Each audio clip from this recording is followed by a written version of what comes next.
What do Norse gods eat for dinner? Well, today on Fandom Feast, we're going to find out. With the help of Justin Warner's Marvel Eat the Universe cookbook, we're going to make Loki's famous, mysterious Swedish dumplings, Kroppkakor. Now, the first thing that I noticed about this recipe is that it calls for 10 medium white potatoes. I felt I needed like a more precise measurement. I asked ChatGPT, and to a cup and a half of flour, you need about 900 grams of potatoes. I'm using russet potatoes. They measure out right now with the skins on to about 1,100 grams. So you figure once they're peeled, they're going to weigh a little bit less. We have our peeled potatoes. We've got a pot of boiling water, and we're going to put those potatoes in until they're done, until they're fork tender.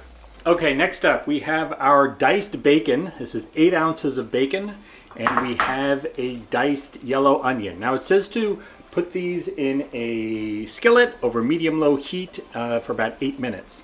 I'm going to put the bacon in first, so a little of that fat renders, and then after a couple minutes, then put in the onions. So I'm not just putting in the onions into a dry pan where they're not going to really do anything. See that the fat's rendered a little bit from the bacon, which has given us some good bacon fat to throw our diced onions in. Alrighty, our potatoes are now fork tender.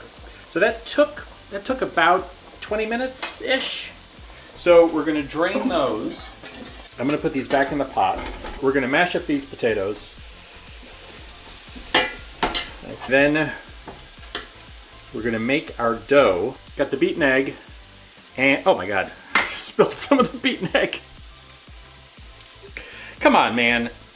The recipe calls for says beaten egg and a cup and a quarter of flour. I looked at weights and what was like the ideal amount of flour for about 900 grams of potatoes, and that's about 160 grams of flour. So I measured out 160 grams of flour. I'm gonna put those in here like so.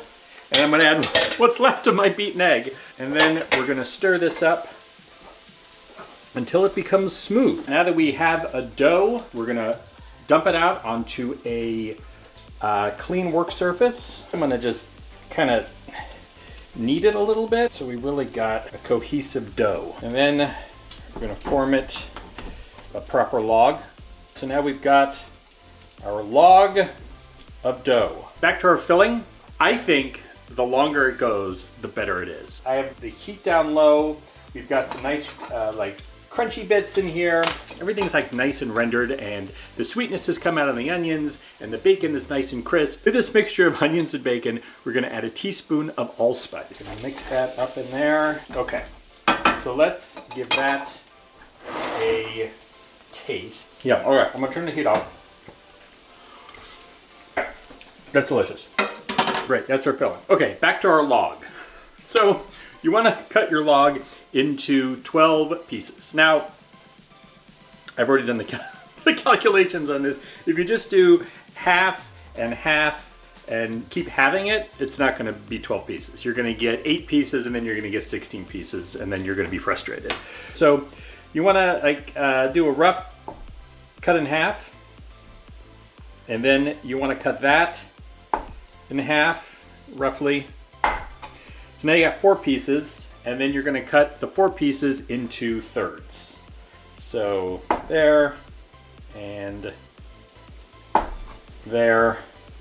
1, 2, 3, 4, 5, 6, 7, 8, 9, 10, 11, 12. So what you're going to do is you're going to take each one of these 12 and flatten these out into a disc, like so. Make a little well in the center. And then you're going to take about a tablespoon of filling. I'm going to put that right there in the center. And you're going to fold up the sides and then kind of form a ball. You want to make sure there's no holes. All right, so there you go. That's number 1.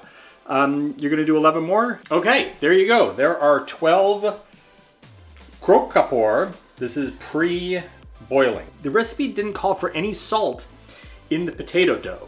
which worries me a little bit because I'm worried that they're going to be too bland, but they are going to be boiled in salted water. And of course the filling is pretty salty with all of that bacon. So that remains to be seen. Okay, our water is boiling and we're supposed to boil them until they float, which is about 7 minutes. So there's 3. All right, it's been about 6 minutes-ish and these guys are floating. Get your slotted spoon and they look great. I've got lingonberry sauce. We're gonna add a little bit of that to the plate. Oh, that looks good. All right, and then also a little sour cream. Let's just cut into one and see. Look at that. You can see how Loki would like these because it just looks like a ball of potato, but then there's a surprise inside. So let's just try it on its own. That's good. That's good. Now I'm going to try with a little bit of the lingonberry and the sour cream. I mean, that's really good with both of those.